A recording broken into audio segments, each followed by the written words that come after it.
One challenge that we are dealing with is how to translate our rapidly developing clinical and research knowledge to policy. One individual that has aced the task of bridging the arts and science and creating real-world policy changes is our keynote speaker, Christopher Bailey, who is the Arts and Health lead at the World Health Organization. His work is focused on community implementation and mobilizing the global media to explore, understand, and support the health benefits of the arts in everyday life, as well as an instrument in the field.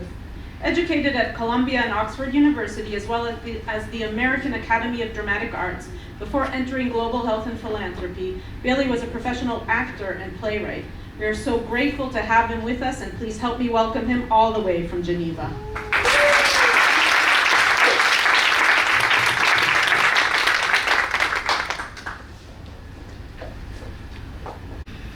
I thought long and hard about what would be most useful to this group, because you are the researchers, you are the practitioners. I'm the global bureaucrat in Geneva, so I'm here to learn from you. I don't know that I have any knowledge at all that is something you don't already know or have practiced or experienced or researched. So what would be most useful? I thought perhaps talking a little bit about where WHO is coming from in this space might be useful. Often I don't talk about WHO at all, because the work is really about the people we serve, not about any organization.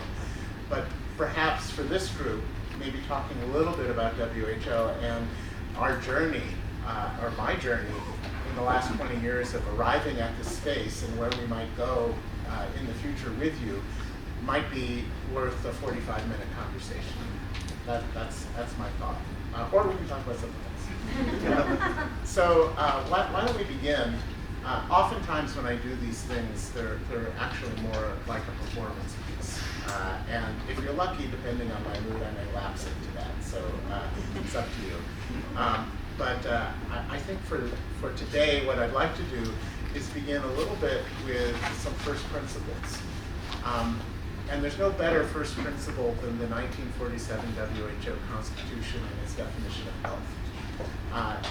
I think it's really important, and I'll paraphrase that definition for you now so you can get a sense of where I'm going in the next 45 minutes. The WHO definition of health is not merely defined by the absence of disease and infirmity, but attaining the highest and enjoying the highest level of personal, physical, mental, and social well-being. And for me, it's really important to ground the work in that definition, because in fact, even at WHO, my colleagues have had difficulty grasping why we're doing this at all, why we're involved in the health, in the arts. And I think once you put it into that frame of attaining the highest level of physical, mental, and social well-being, then the value of the arts becomes more intuitively understandable.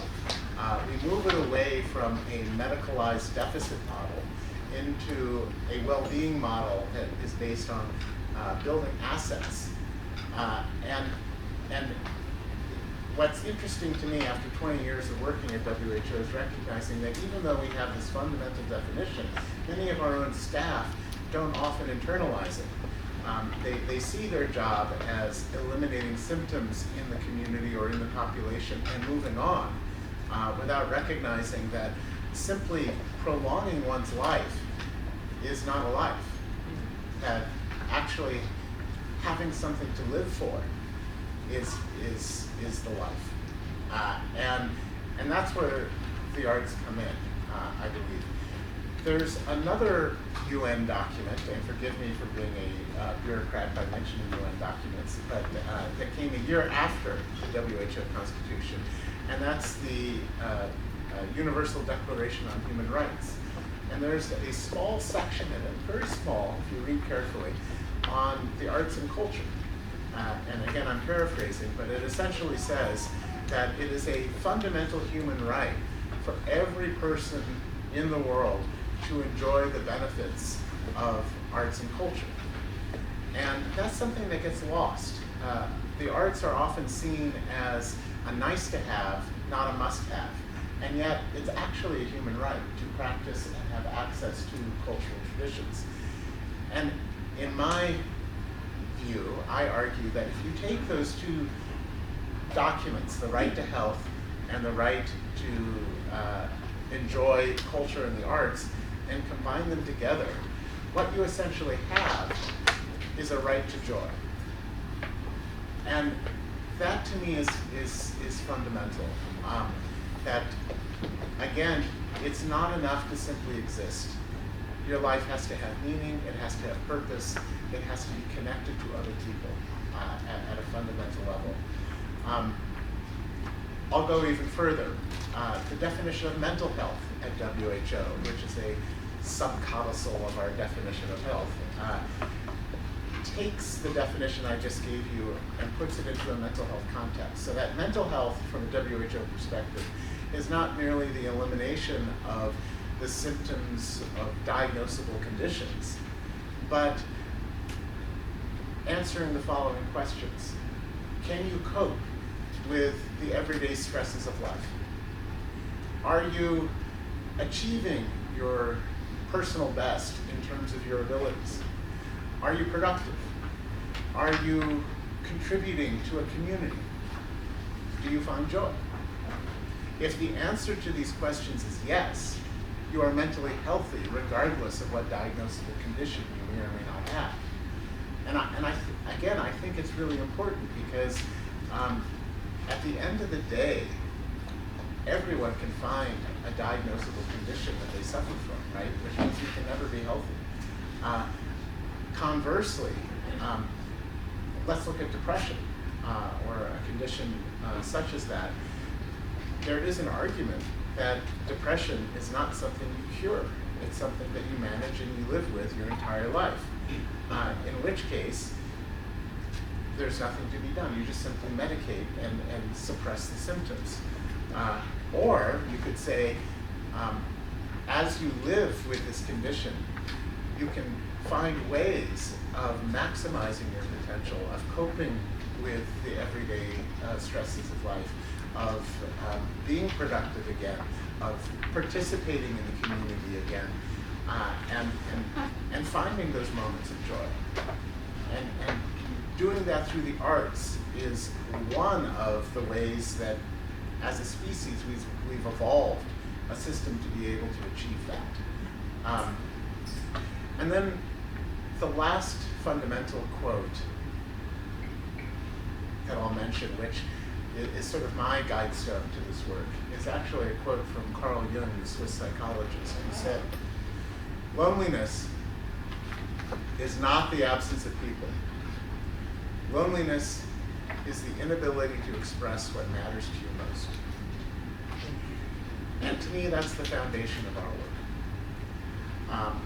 You begin by expression of what really matters. And that also, to me, is the fault line between the medicalized model, the deficit-based model, and the well-being model that's based on assets.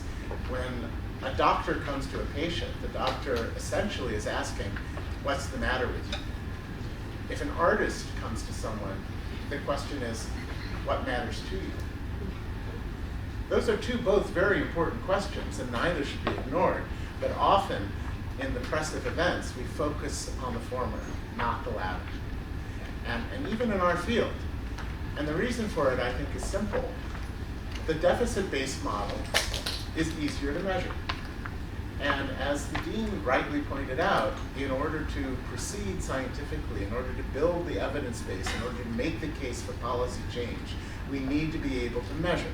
We need to use the scientific method. But if we fall back only to the old traditional models of what measurement means and how it is practiced, then we actually have a distorted view of what we're doing, and we're undercutting the actual value of it. Now, to illustrate that, I am going to beg your indulgence and tell a few stories. These stories are based on my own personal experience and will help outline my 20-year journey of how we got here today, and we'll talk a little bit about where we might go in the future. I want to say up front as a disclaimer that anecdote is not the singular of data. I'm not using these stories to prove anything, but merely illustrate some of the points that I've already outlined. You know that, but I just wanted to say that, just being from WHO, I think it's important. But also to say that these anecdotes are purely personal to me, of my experience. They're not meant to be exemplars. You have the stories that are probably exemplars, not me, but each one is chosen to illustrate one of the aspects that I've just mentioned. So maybe I'll start with the first time that I witnessed theater being used in the development context. And that was literally about 20 years ago. I was invited by a friend who was working with a project at CERN, which is the big physics center just outside of Geneva in France, where they have the Great Hadron Particle Collider. And I was surprised to learn that they had a huge arts program at this center. And one of the first questions I asked when I was introduced to the head of the program is, why? Why does CERN have an arts program? And she was quite practical about it. She said that when they built the new collider at a huge amount of taxpayer expense and brought in the most brilliant minds in physics to try and unlock the secrets of the universe, after a number of years, there was some disappointment at the lack of groundbreaking results from that investment. And they brought in some outside consultants to find out why. And essentially, everyone that had been brought in was tops in their field at the scientific method, but they didn't have anyone who actually could formulate an innovative hypothesis. That imagining that what if, that creative act, that's the foundation of science, just simply wasn't happening. And they realized that there was a left brain deficit that was going on there. So they started this arts program specifically to get the scientists to start imagining and not just measuring. And that led to some amazing breakthroughs, actually. So on this particular occasion, what we were seeing was a theater piece that had been developed in Jordan, in one of the IDP camps of women who had come from Syria and had been there for a number of years at that point. And this theater group had brought them together from all walks of life to perform Euripides, the Trojan Women. And what I saw in this performance was about a dozen women wearing black burqas, their faces covered, performing this 2,000-year-old play about exile, about being uprooted from their land, going into an unknown future, and losing everything that they had known, and the terrible heartbreaking dissociation from their land, from their loved ones, and trying to imagine what life could possibly be like in the future with having no guarantee of anything. And what they did in this piece, slowly workshopping over time, and we saw the end result of it, was they began to seamlessly mold the narrative of this 2,000-year-old text with their actual current experiences. So you would have women who are old, women who are young, dressed identically. So physically you couldn't tell who was who. But in the storytelling, you began to learn that this one was a greengrocer, this one was a university professor, this one was a doctor, this one was a mother or a grandmother or someone hoping to get married. And suddenly, by the end of the piece, you began to realize that what you were hearing was a collective voice of women who had never been given the microphone. 2,000 years ago, they were never given the microphone. Today, they were never given the microphone. Talking about war and conflict and trauma and recovery purely from their point of view. And this had a tremendous impact on me. Afterwards, the most powerful part also was talking with them about the experience and listening to them. Why did you do this? Were you interested in theater? What was the purpose? And more often than not, they weren't interested in theater. for many of them, they simply were bored. They were sitting in that camp with nothing to do, no future, and this was just simply something to do. And the more they began to talk about it, the more I got a sense too that because of their experience, they had lost the ability to find any beauty and joy in the world.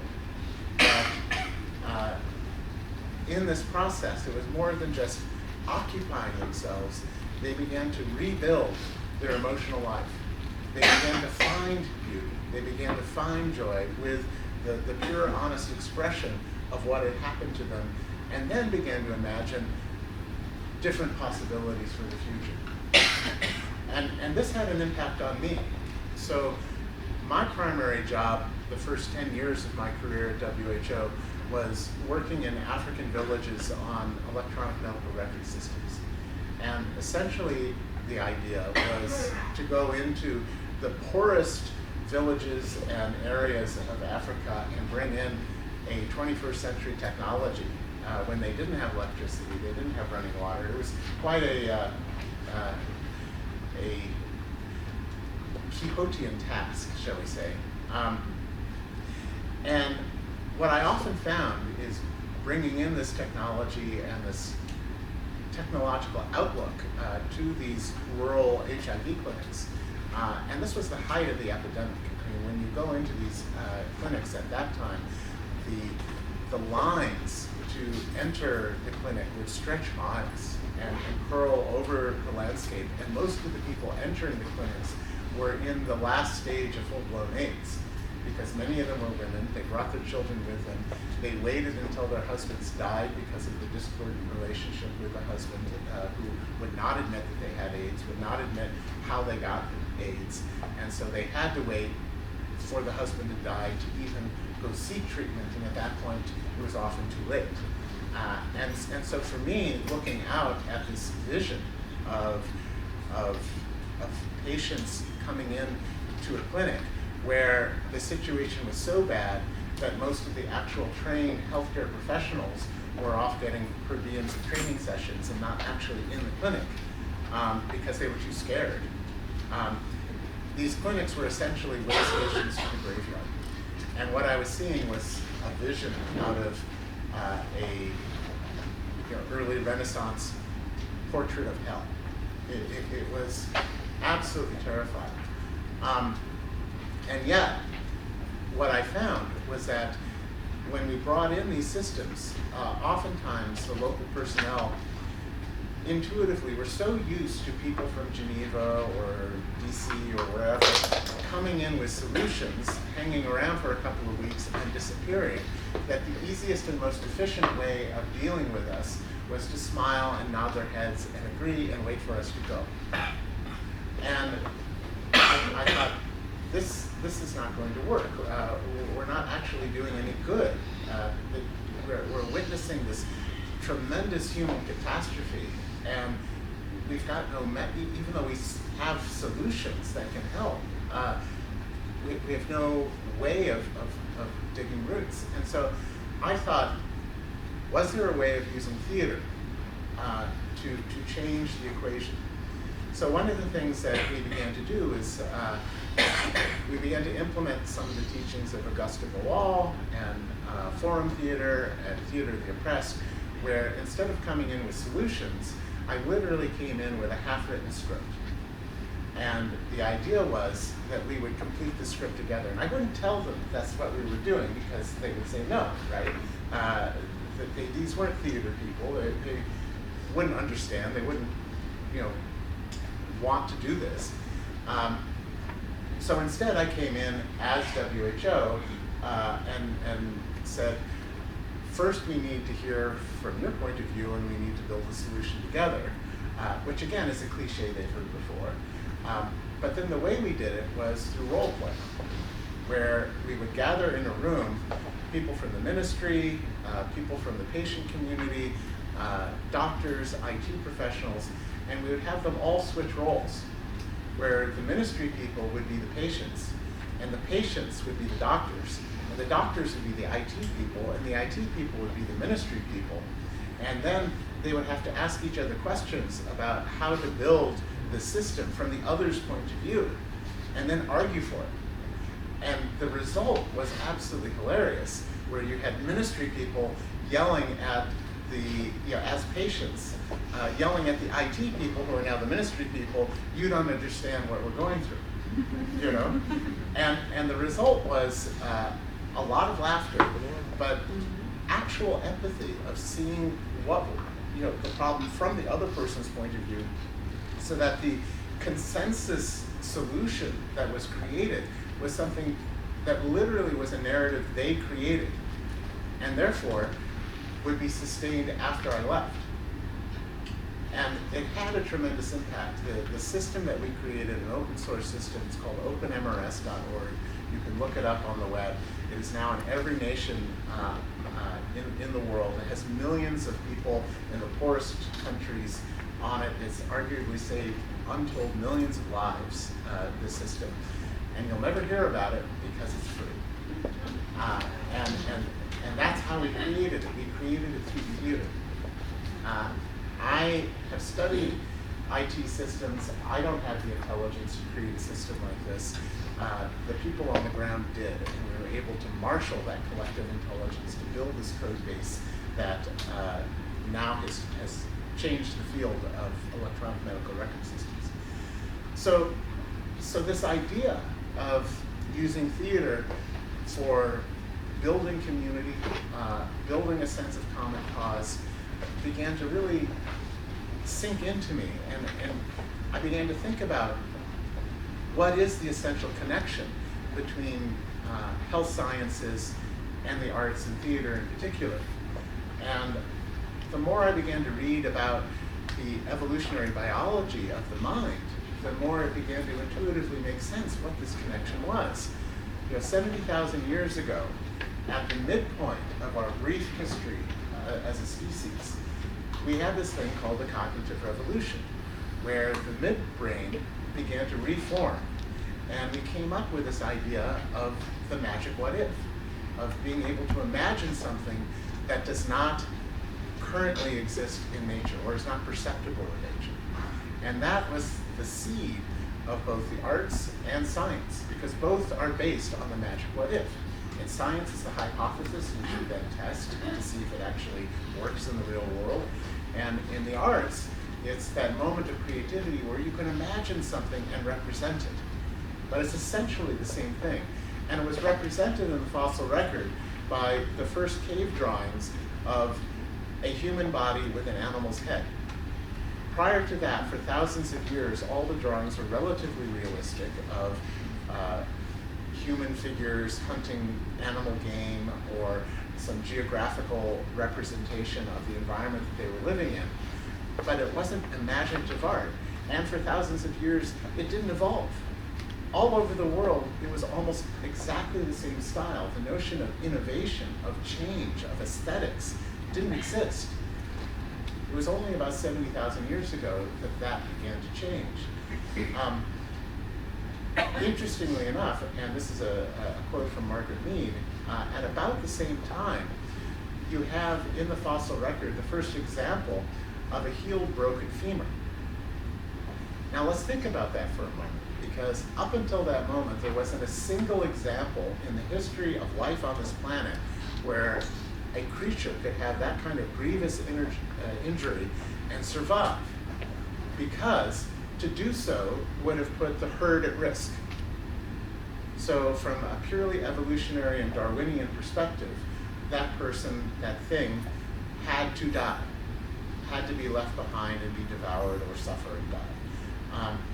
And yet, early human society actually began to take care of its vulnerable.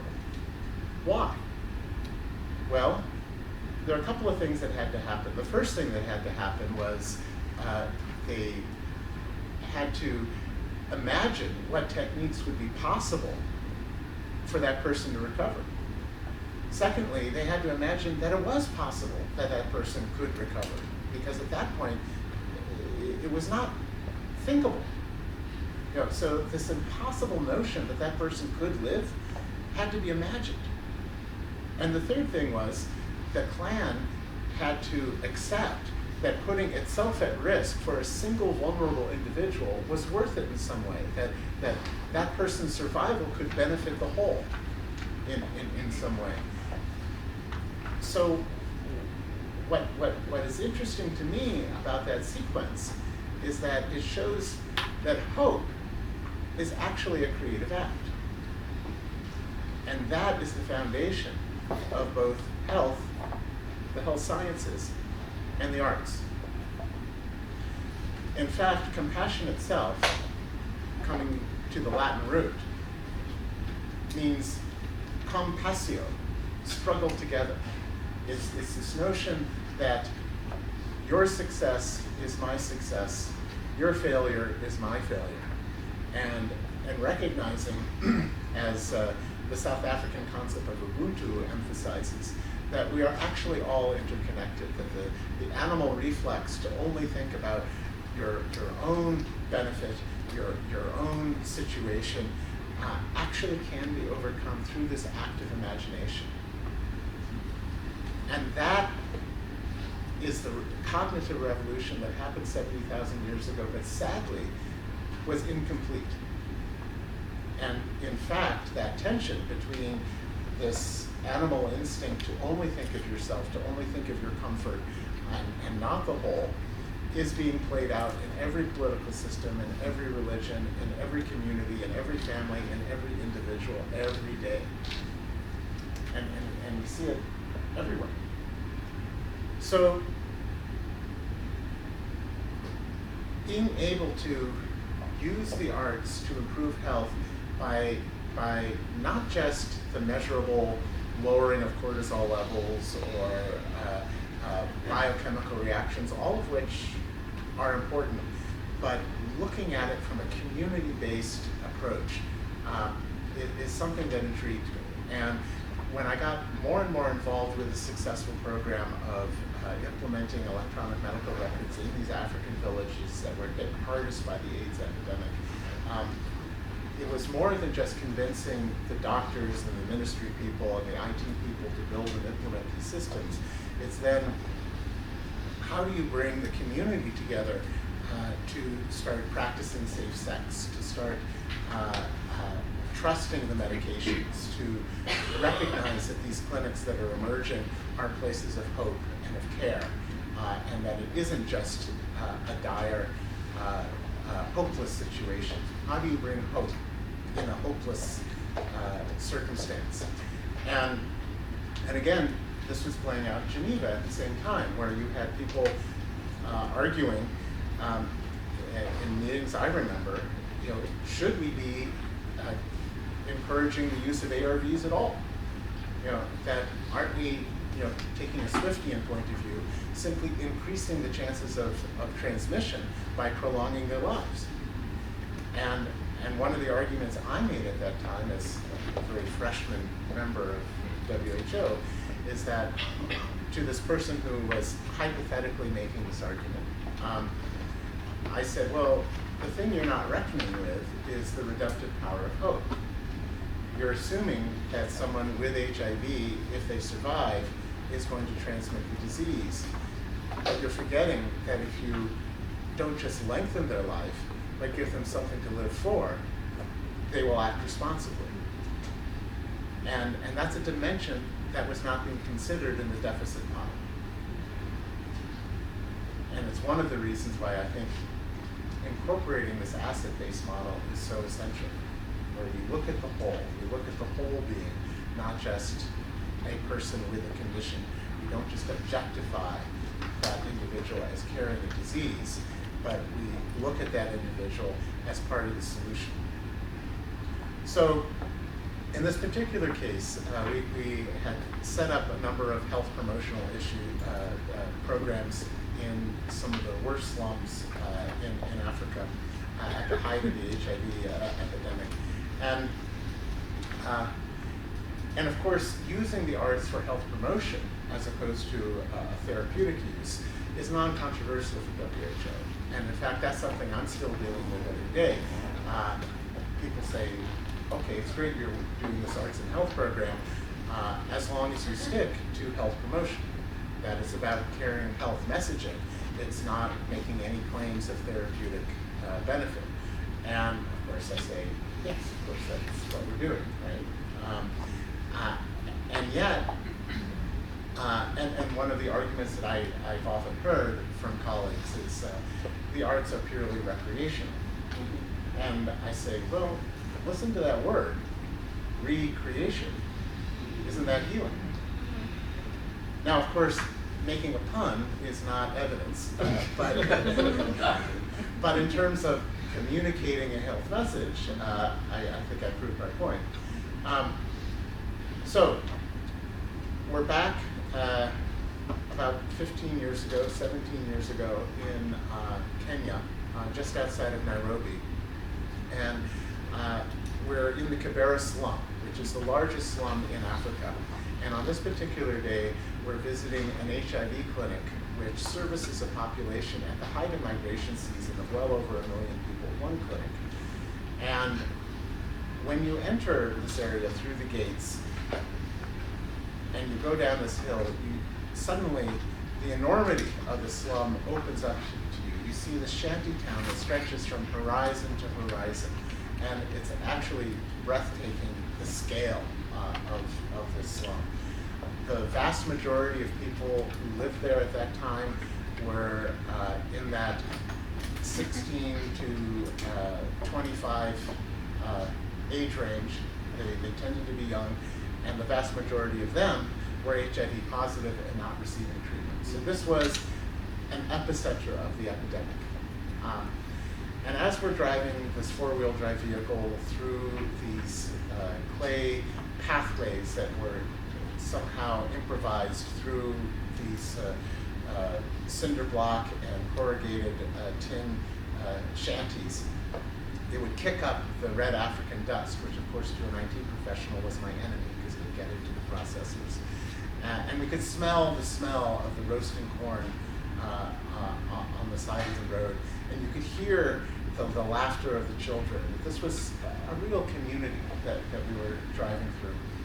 And as we entered the compound of the clinic, the clinical director came out to greet us. And the first question my colleague asked was, can you show us your health promotional material? And she said, well, we don't really have any. Paper's too expensive, ink is too expensive, and frankly, most of our population is Kikuyu and they're illiterate. So that's not what we do. And she said, well, you have no health promotion? I said, well, it's hard to explain. We have a session coming up. Why don't you just come? So we go out of the hot African sun into this cinder block building, and immediately, the eyes go dark because we're in this cool, dark space. You can smell the smell of almost like sucking pennies, that smell of cinder block. And as the eyes adjust, you can see this long bench on the opposite side of the wall with about a dozen Kenyans sitting there. And we sat down next to them. And the first thing that happened was we were handed a bowl of water and we washed each other's hands. Then plates were passed out and we served each other rice and lentils. And in silence, we shared a meal. Then this rather large Kenyan woman stood up and she began to lead the group in a song. And the clinical director was whispering a simultaneous translation in my ear, and essentially the song was, she would get up and dance, and she started talking about AIDS in the song, and then took out this black polished mahogany phallus and began to roll a condom on it, and then began to sing a chorus about how sex can be pleasurable with a condom. Right? And everyone would then sing along with the chorus. And then she would take the phallus and hand it to the next person. And they had to improvise the next verse, which then everyone would sing the chorus of, and on and on and on, until the phallus came to me. Now, I don't know Kikuyu, but I didn't want to be rude. So I decided to sing the first song that came into my head. And it went something like this.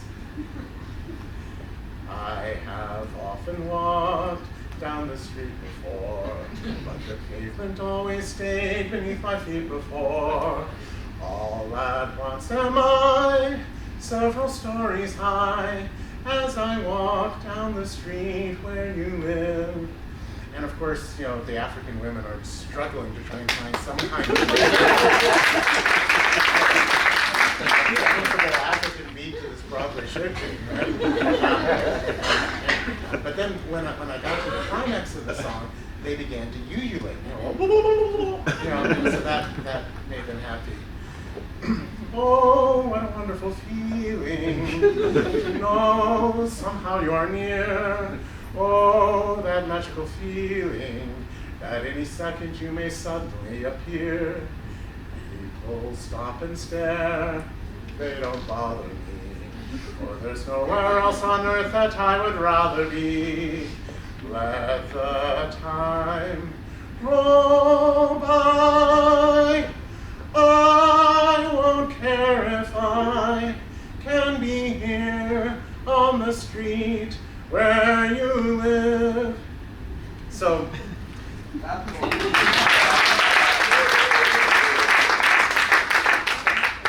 the clinical director then said to me, they want to know what it means. And I said, well, it's about having pleasurable sex with a condom, of course. And that's how we solved the AIDS epidemic. But what I found interesting about this experience was that it was more than about health messaging, right? It was building community. It was practicing people's abilities and skills that they naturally had. It was about people finding joy in the face of adversity and trying to imagine a way forward when before there was none. You know, and that it was not about using the arts merely as a Trojan horse for a health message, but there was something intrinsic in that experience that in and of itself was healing. And that if we could break out of this medicalized notion, perhaps it would be more apparent to the public health people that we depended on to scale this up. And I guess part of the message is this difference between curing and healing. And arguably, there are examples, and if you want to see some of them, I'm sure all of you have seen the 2019 report that came out of WHO on the health benefits of the arts that our friend and colleague Daisy Fancourt was lead author of. And if you haven't seen it, I recommend it. It looks across the scope of the spectrum of the use of the arts in different health contexts. But you'll also notice when you read it that the arts therapies are relatively light in that report. And because at the time it was written, the focus was more on what you could measure in terms of the biomedical results. Could physical therapy, if you just simply added music, could that shorten the recovery time and release from the hospital, saving the insurance company money? You know, a very real argument and a very important one to measure and make. But it's not really getting at the heart of why what we do is so unique and added value. And to me, a lot of it has to do with this notion of expression. And instead of objectifying the person we're trying to serve, make them an equal participant in the solution through storytelling, through just movement in space, the inexpressible as well. As an example, let me take you now to India, to Mumbai, and working with the Dalit community there. It used to be known as the Untouchables. And again, the purpose of this program was health messaging, again, WHO's comfort zone. And in this particular example, the idea was to use Dalit women themselves as the author of Street Theater to make the community aware of the health services available to the women in the community. And 5 minutes. Okay. so already there's a built-in benefit there of taking their own story. But what we found is that when you hand the microphone over, the benefits are not necessarily what you predict. So even in that first moment when we handed out the paper and pencil, people would, before a word was written, the stories began to emerge, and not the stories that we expected. One woman held up a piece of paper and said, "What am I supposed to do with this?" And we explained, you need to write down your health experiences, why we need to have access to health care as a benefit. And she said, "Well, I'm a fishmonger. I wrap fish with paper. Why would I ruin a perfectly good piece of paper by writing on it?" Another woman was clinging to the pencil and was in tears. And we asked what was wrong. And she said this was the first time that she held a writing instrument since she was 16 and forced to marry a 35-year-old man who then forbade her from ever holding a writing instrument again. So the stories began to come out even before pen came to paper.